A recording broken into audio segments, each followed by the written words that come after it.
동물은 우리와 같은 소중한 생명입니다.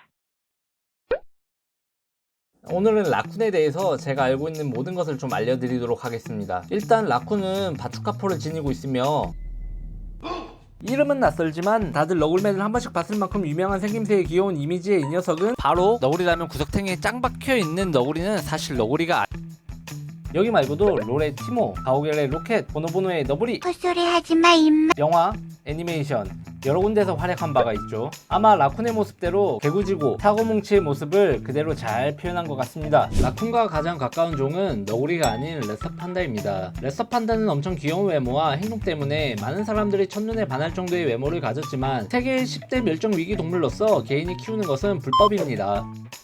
그럼 라쿤에 대해서 좀 더 자세히 알아보도록 합시다. 라쿤은 뭐든지 씻어먹는 습성이 있습니다. 이러한 습성 때문에 인디언 말로 라쿤은 씻는 곰이란 뜻입니다. 일본에서도 아라이구마라고 불리고 똑같이 씻는 곰이란 뜻을 가지고 있습니다. 라쿤은 시력이 좋지 않고 촉각, 후각, 청각이 많이 발달되어 있는데 일정 주파수는 수 킬로미터까지 듣는다고 합니다.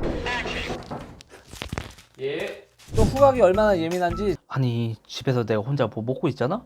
귀신같이 한다니까? 그리고 촉각이 라쿤에게 가장 특별한데 손톱 위에 나있는 긴 털로 사물을 먼저 확인할 수 있으며 손이 물에 젖게 되면 촉각이 수십 배로 증폭된다 합니다. 라쿤이 씻어먹는 가장 유력한 솔로는 이렇게 손을 물에 담그면 손이 엄청 부드러워지는데 이때 발달된 촉각으로 먹이인지 확인하는 습성 때문이라 합니다. 어릴 때부터 사람의 손에 길러졌어도 먹이를 먹을 때 물을 가져다 주면 본능적으로 먹이를 물에 씻어 먹습니다.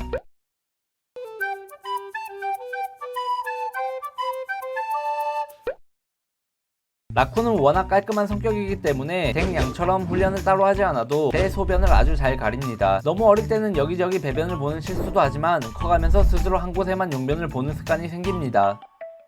라쿤은 일반적으로 노말, 브론디, 블랙, 알비노로 분류되며 짙은 밤색, 갈색, 흰색, 검정색 모색에 따라 나뉩니다. 노말의 개체수가 가장 많은 만큼 분양가가 가장 쌉니다. 라쿤은 보통 1월에서 3월까지의 번식기와 평균 2달의 임신기간을 가지며 새끼 라쿤들의 생일은 3월에서 5월이 가장 많고 번식기간이 지나면 라쿤을 분양받기가 어렵습니다.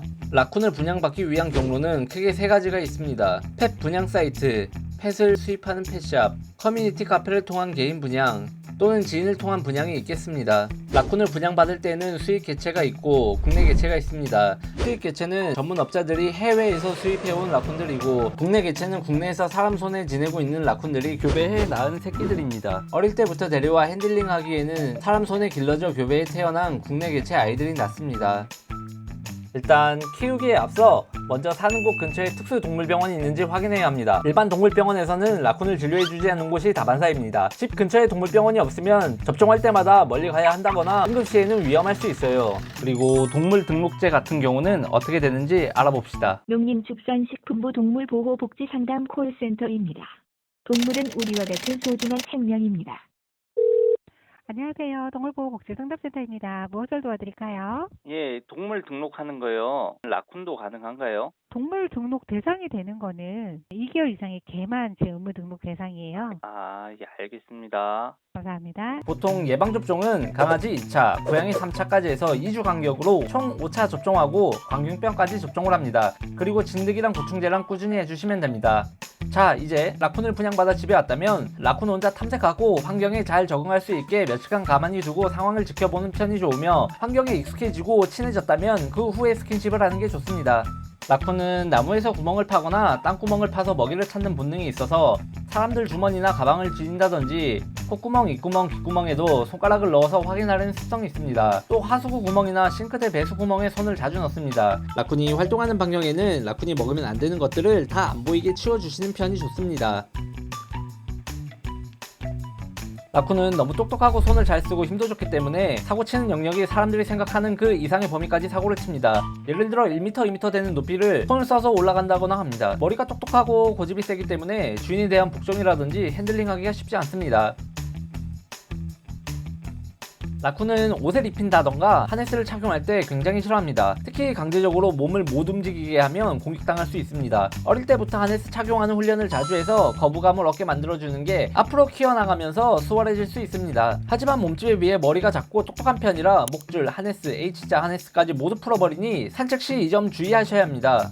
라쿤의 입질은 평생 가져가야 하는 숙제입니다. 어릴 때는 자기가 무는 정도의 힘을 조절하지 못해서 세게 물 때도 있습니다. 서서히 커가면서 어느 정도 힘 조절은 하지만 사람의 피부는 그다지 단단하지 않습니다. 라쿤의 입질은 교육한다고 해서 고쳐지는 부분이 아니므로 평생 물리셔야 합니다. 어느 정도 라쿤과 교감을 하고 친해지셨다면 아무 이유 없이 상처가 날 만큼 세게 물 일은 없다 봅니다. 생후 1, 2개월까지는 고양이 분유를 급여합니다. 2, 3개월 정도가 되었다면 새끼 고양이 사료를 물에 불려서 급여하거나 분유를 불려서 급여하시면 됩니다. 상황에 맞게 급여해 주시고 견과류 또는 제철 과일 간식을 준비하셔서 부족한 영양소를 채워주시면 됩니다. 야생에서의 라쿤은 평균 2, 3년 산다고 합니다. 집에서 기를 시에는 개나 고양이처럼 10년, 15년도 산다고 하니 앞으로 14년만 라쿤의 수발을 더 드시면 됩니다.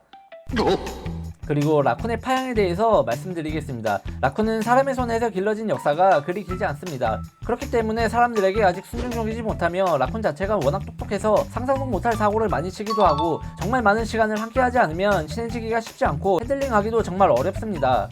고양이와는 다르게 날카로운 발톱이 나와 있어서 라쿤들이 장난친다고 몸에 타거나 스치기만 해도 사람의 몸에는 쉽게 상처가 납니다. 또 이빨은 상당히 날카로운 편이라 라쿤을 기르시다가 크고 작은 사고가 날 수 있습니다. 라쿤은 공격적으로 문다면 개들처럼 물고 흔들기 때문에 살점이 뜯겨 나간다거나 하는 큰 사고로 이어질 수 있습니다. 대개 라쿤을 파양하는 경우가 이렇게 두 가지인 경우가 90%가 넘는 것 같습니다.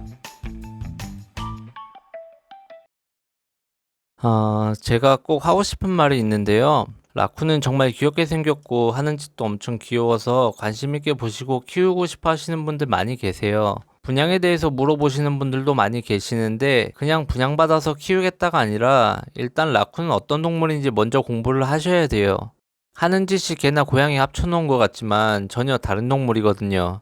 공격적인 성향이 강한 동물이에요. 이 모든 걸 감수하고도 키우겠다 하시면은 이제 본인의 상황은 어떤지 앞으로 1년, 5년 지났을 때 지금과 다른 상황이더라도 분양받았던 아이들을 버림받지 않게 할 수 있는 계획이 있으신지 이런 걸 먼저 생각하고 나서 분양을 받으셔야 돼요. 다른 반려동물과는 다르게 파양률이 굉장히 높은 동물이에요. 라쿤은 어릴 때 형성된 성격이 쉽게 바뀌지 않기 때문에 한번 파양당하면은 이 집 저 집 옮겨다니면서 계속 파양당하게 되고 그렇게 되면 라쿤은 핸들링은 더더욱 안 돼요. 혹시나 야생에 몰래 방생한다거나 한다면은 천적이 별로 없어서 생태계 교란종을 만드는 거예요. 절대 방생하시면 안 돼요. 그렇다고 보호소나 동물원에서도 받아주기 힘든 동물이라 잘 받아주지 않습니다.